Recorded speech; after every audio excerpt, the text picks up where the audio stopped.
Assalamualaikum warahmatullahi wabarakatuh. Saya Hasrawati, Stabuk A40120026. Saya dari kelas A. Di sini saya akan memberikan penjelasan dari 5 pertanyaan yang telah diberikan oleh Bapak Sisriawan Lapasere SPD MPD sebagai tugas ujian akhir semester mata kuliah komputer. Langsung saja, yang pertama yaitu integrasi TIK dalam pembelajaran di SD.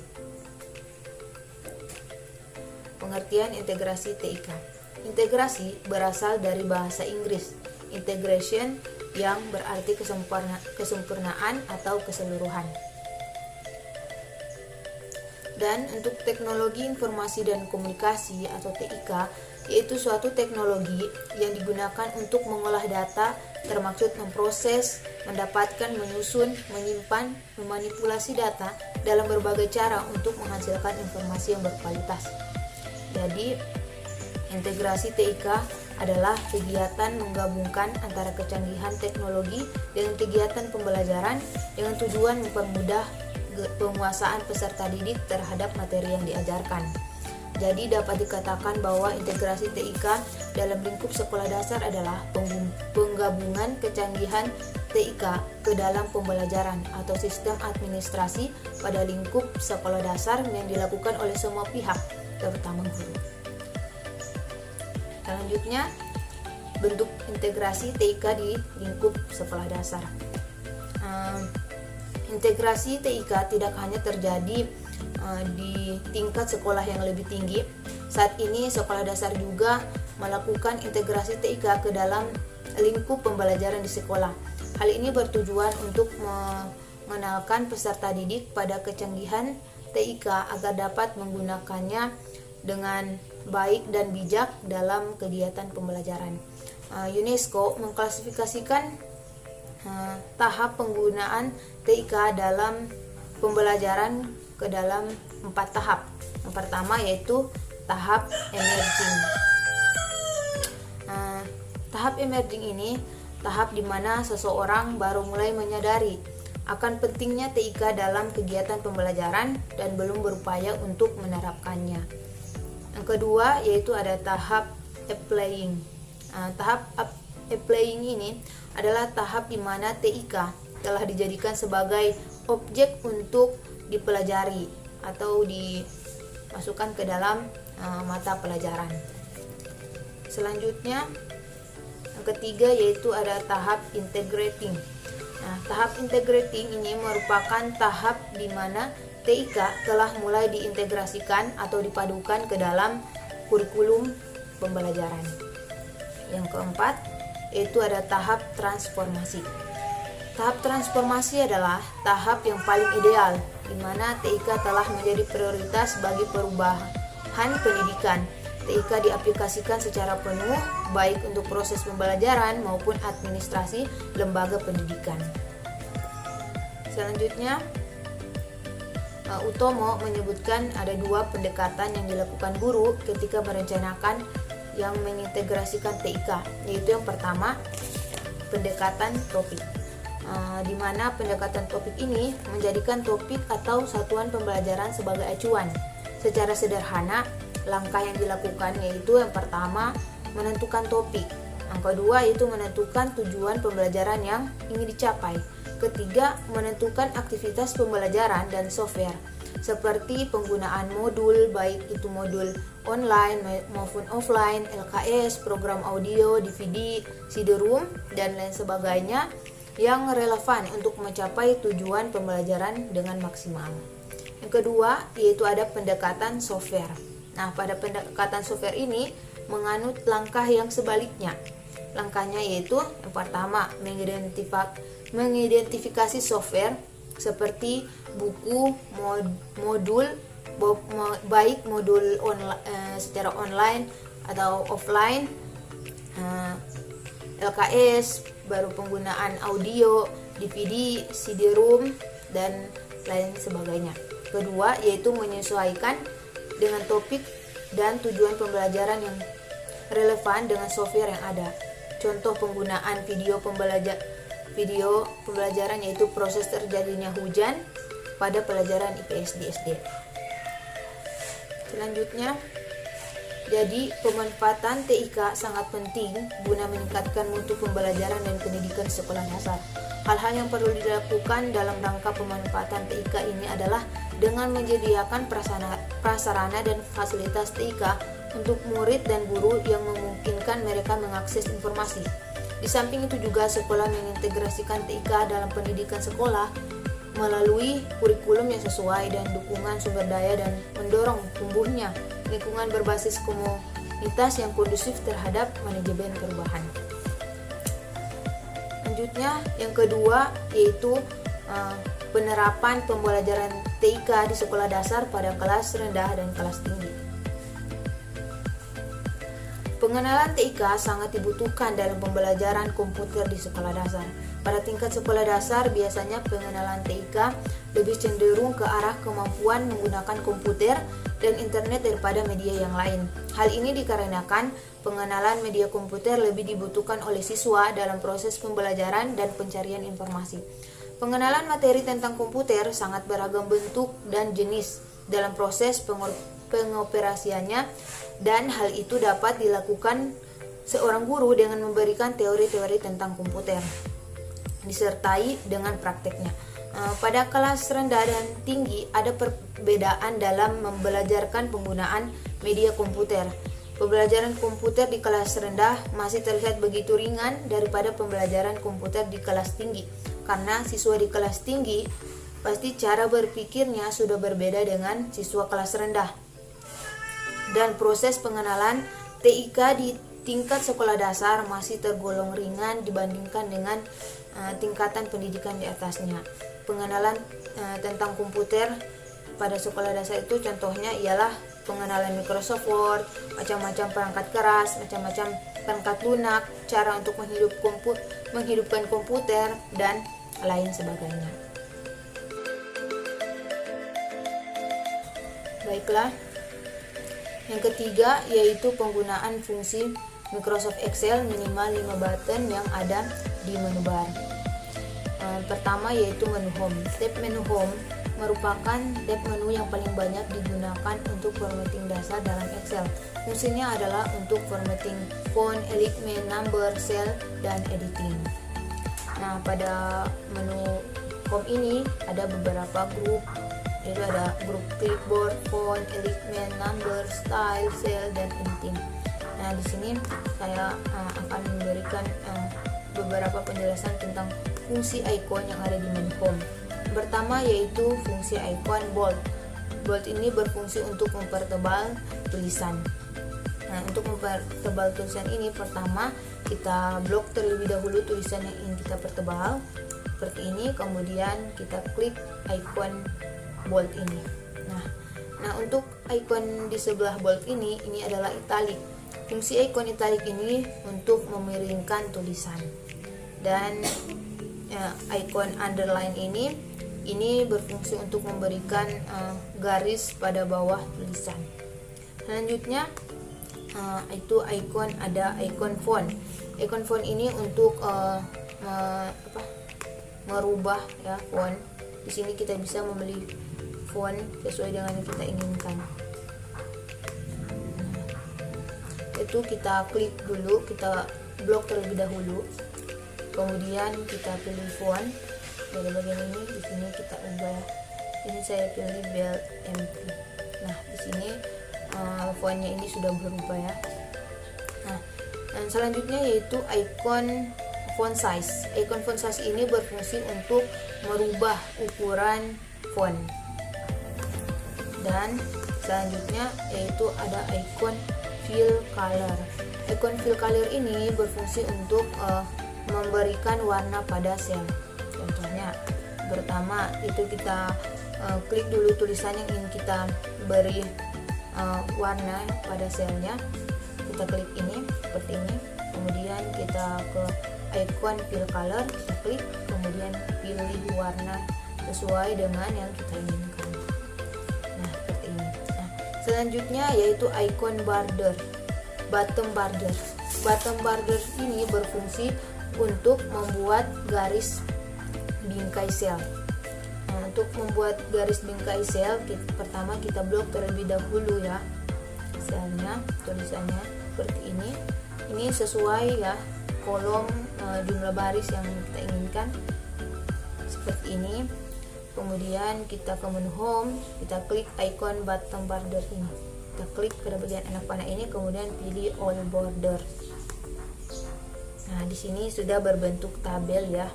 Di sini sudah ada garis bingkai selnya. Nah, oke. Nah, selanjutnya yaitu insert, menu insert. Menu insert ini berfungsi untuk menyisipkan objek ke dalam lembar kerja seperti tabel, gambar drawing, gambar dari file, clip art, smart art, dan berbagai jenis grafik ya, dan lain-lain. Contoh salah satu icon di sini yaitu save. Save ini berfungsi untuk menggambar objek drawing. Untuk menggambar objek drawingnya, pertama itu kita klik icon save ini, anak panah ini, kemudian kita pilih objek gambar ya. Di sini saya pilih ini, kita klik, kemudian kita tarik seperti ini.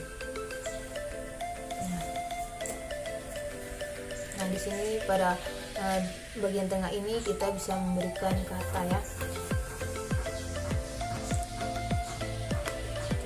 Nah, kemudian icon text box. Nah, text box ini untuk berfungsi untuk memberikan tulisan pada text box.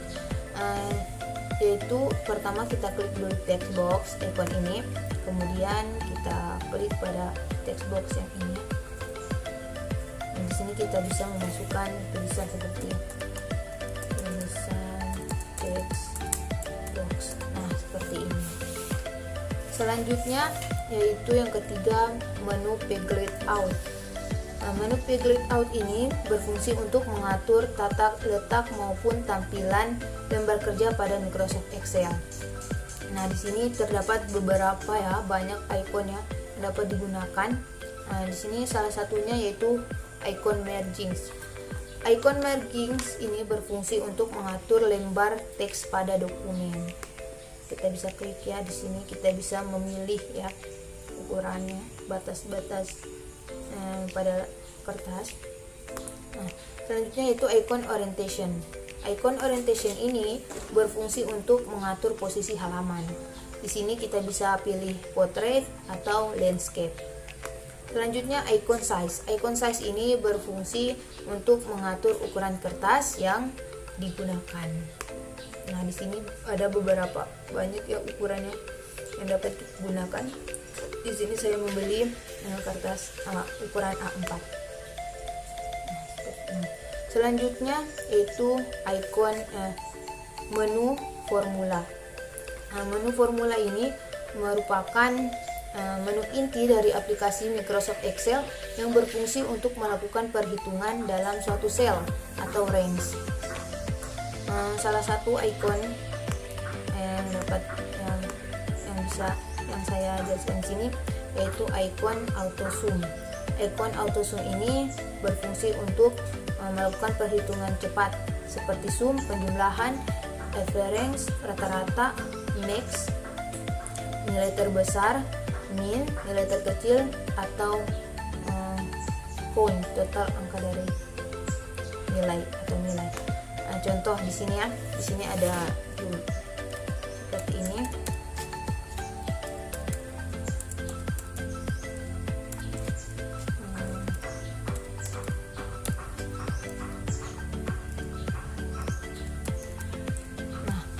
Di sini ini kita bisa jumlahkan ya secara otomatis tanpa harus menggunakan kalkulator lagi, yaitu dengan menggunakan menu formula.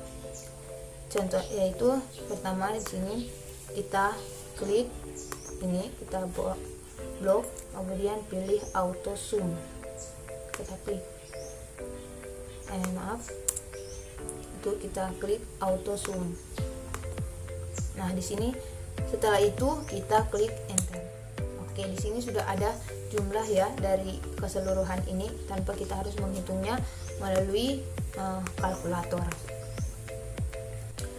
Baiklah, yang selanjutnya yaitu menu data.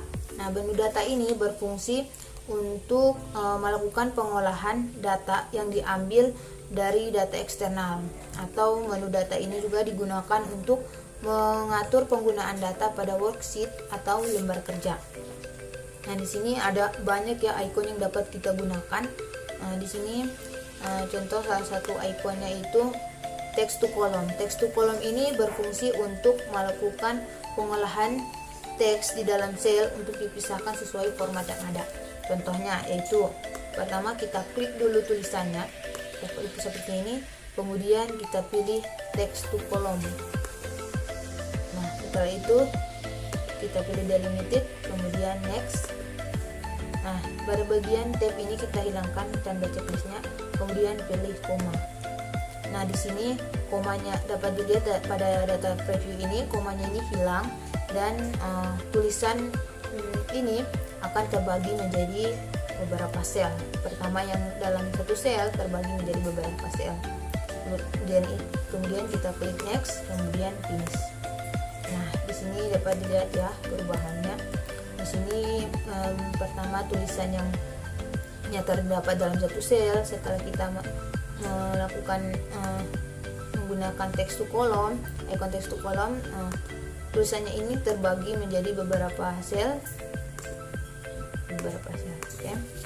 Selanjutnya itu icon remove duplicates. Nah, icon remove duplicates ini berfungsi untuk menghilangkan paluai ganda atau baris yang terduplikasi. Contohnya sini sudah ada nilai yang saya masukkan ya. Nah, untuk menghilangkan baris yang terduplikasi, angka yang terduplikasi ini, sini ada angka 75 ya yang sama. Jadi untuk menghilangkannya, pertama kita blok terlebih dahulu, kemudian pilih icon remove duplicates, kita klik. Nah, setelah itu kita klik OK. Nah, di sini 75 itu sudah berubah ya. Pertama di sini ada 75. Setelah kita melakukan perubahan pada remove icon remove duplicates, nilai yang sama itu akan hilang. Kemudian ada menu review dan view.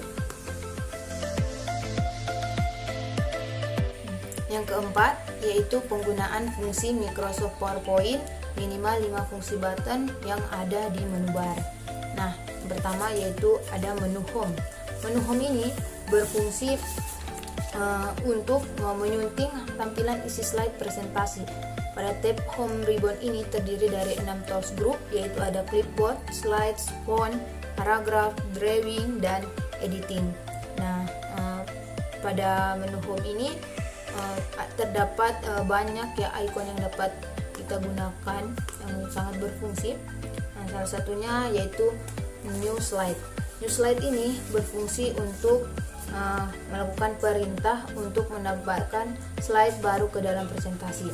Contohnya yaitu kita klik pada bagian bawah anak panah ini, kemudian kita pilih slide ya, sesuai dengan kita inginkan, sesuai dengan kebutuhan kita. Di sini saya pilih blank. Nah, seperti itu.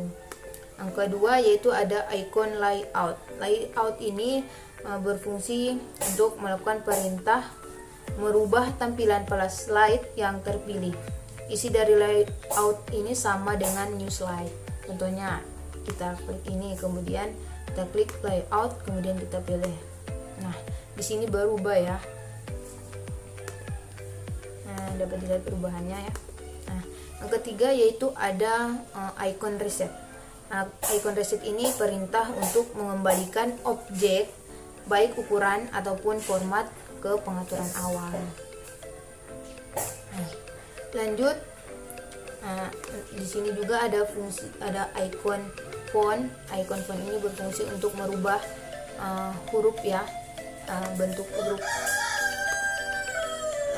Di sini contohnya, sini kita blok terlebih dahulu, kemudian kita pilih ini ya, banyak font yang dapat kita gunakan. Nah, seperti ini. Nah, untuk icon selanjutnya itu ada icon font size. Icon font size ini untuk merubah ukuran font, ukuran huruf. Kita bisa memperbesar atau memperkecil ukuran huruf sesuai dengan kebutuhan kita, seperti ini. Nah, Nah, baru selanjutnya ada icon font color. Nah, icon font color ini berfungsi untuk memberikan warna pada tulisan, pada font seperti ini ya. Pertama itu kita blok dulu tulisannya, kemudian kita pilih ini. Kita pilih font ini, icon font ini, kemudian kita pilih warnanya. Nah, seperti ini. Selanjutnya yang kedua yaitu ada menu insert. Menu insert ini berfungsi untuk menyisipkan objek ke dalam slide. Seperti contoh icon yang saya contohkan di sini yaitu icon pictures. Icon pictures ini berfungsi untuk menyisipkan gambar ya dari file. Tentunya itu pertama kita klik icon pictures seperti ini, kemudian pilih gambar ya yang sesuai dengan kebutuhan kita. Kemudian saya pilih ini, kemudian kita klik insert. Nah, di sini sudah ya. Nah, seperti ini. Nah, yang kedua itu ada icon save. Icon save ini berfungsi untuk menggambar objek drawing. Contohnya itu kita klik dulu icon save ini, kemudian kita pilih objek drawing yang kita butuhkan. Di sini saya pilih gambar awan ini, kemudian kita tarik seperti ini ya. Nah, kemudian ini sesuai ya dengan kita inginkan ukuran. Di sini kita bisa perbesar atau perkecil. Selanjutnya ada icon text box. Icon text box ini untuk memberikan teks pada text box. Kita klik dulu seperti ini, kemudian kita klik pada objek drawing ini. Nah, seperti ini. Sini kita bisa masukkan nama tulisan seperti ini ya. Nah, seperti ini. Selanjutnya yang ketiga itu menu desain. Nah, menu desain ini adalah untuk merancang tampilan dari sebuah atau seluruh slide pada Microsoft PowerPoint yang dipilih. Dengan kata lain, fitur desain ini dapat digunakan untuk meningkatkan atau memperindah tampilan dari slide yang dipilih. Nah, di sini pada menu desain ini ada icon ya, ada beberapa icon. Nah, salah satunya itu page stop. Page stop ini berfungsi untuk mengatur panjang dan lebar halaman slide. Yang kedua ada slide orientation. Slide orientation ini berfungsi untuk mengatur orientasi halaman. Portrait, kita bisa memilih portrait atau landscape. Nah, yang ketiga yaitu ada icon tema, themes. Di sini ini berfungsi untuk memilih tema warna yang akan diterapkan pada halaman slide. Nah, seperti ini ya. Di sini kita bisa memilih tema apa saja ya, sesuai dengan yang kita inginkan. Di sini contohnya saya pilih ini. Nah, seperti ini. Selanjutnya ada menu translation. Nah, menu translation ini digunakan untuk memberikan sentuhan animasi pada saat perpindahan dari satu slide ke slide yang lain. Contohnya di sini kita menggunakan icon translation to this slide. Icon ini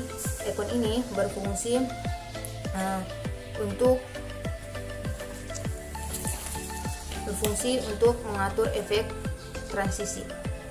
Seperti ini kita pilih ya. Nah, seperti itu. Nah, kedua ada icon preview. Icon preview ini berfungsi untuk menampilkan pratinjau dari transisi yang diterapkan dalam slide. Contohnya kita klik seperti ini. Nah, yang keempat ada menu animasi.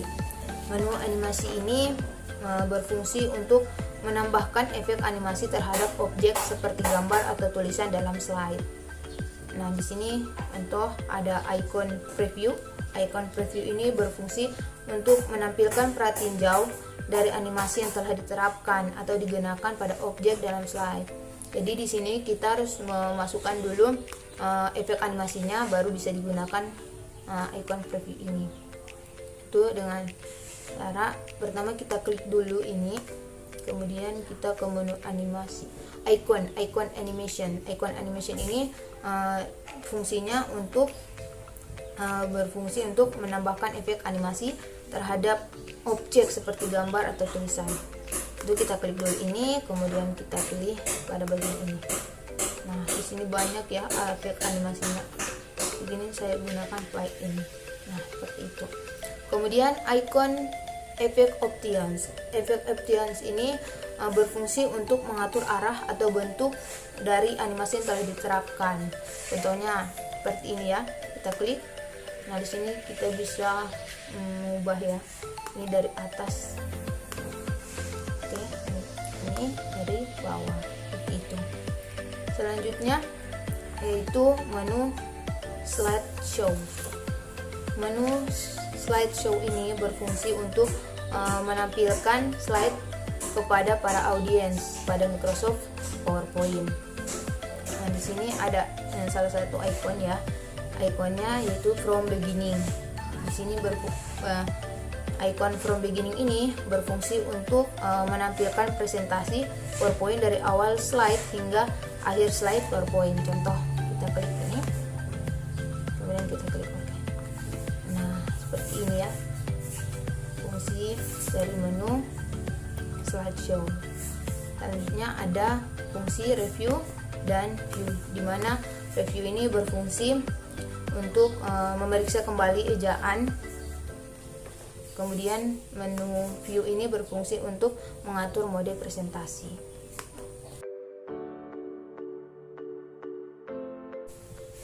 Yang kelima yaitu pemanfaatan internet dalam men-search jurnal nasional maupun internasional. Nah, internet adalah suatu jaringan komunikasi yang memiliki fungsi untuk menghubungkan antara satu media elektronik yang lain dengan cepat dan tepat.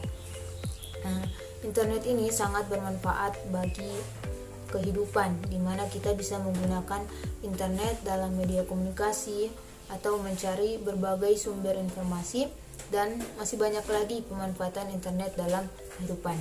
Nah, salah satunya yaitu dengan pemanfaatan internet dalam men-search jurnal nasional maupun internasional.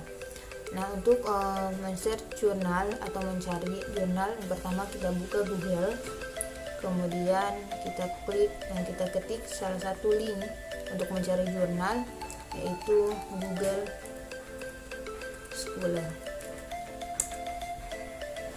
Nah, kemudian kita klik link Google Scholar, google.com. Nah, setelah itu di sini kita ketik jurnal yang ingin kita cari ya. Di sini contohnya jurnal pemanfaatan TIK dalam pembelajaran. Nah, setelah itu kita cari dia jurnal yang berkaitan dengan yang kita cari. Nah, di sini banyak sekali jurnal. Nah, contohnya di sini saya pilih ini, kita klik. Nah, seperti ini. Nah, di sini kita bisa download ya. Kita bisa klik ini.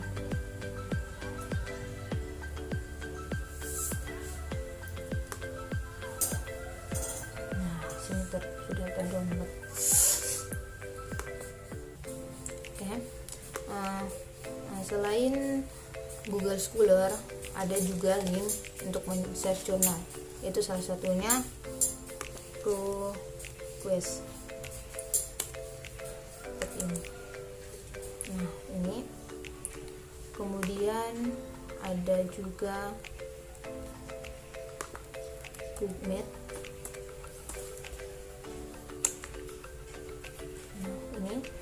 Link ini. Kemudian ada juga NCBI.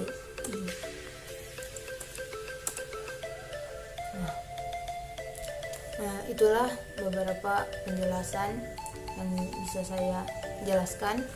Saya mohon maaf apabila ada kesalahan dalam penjelasan saya tadi. Saya akhiri, wabillahi taufiq wal hidayah. Wassalamualaikum warahmatullahi wabarakatuh.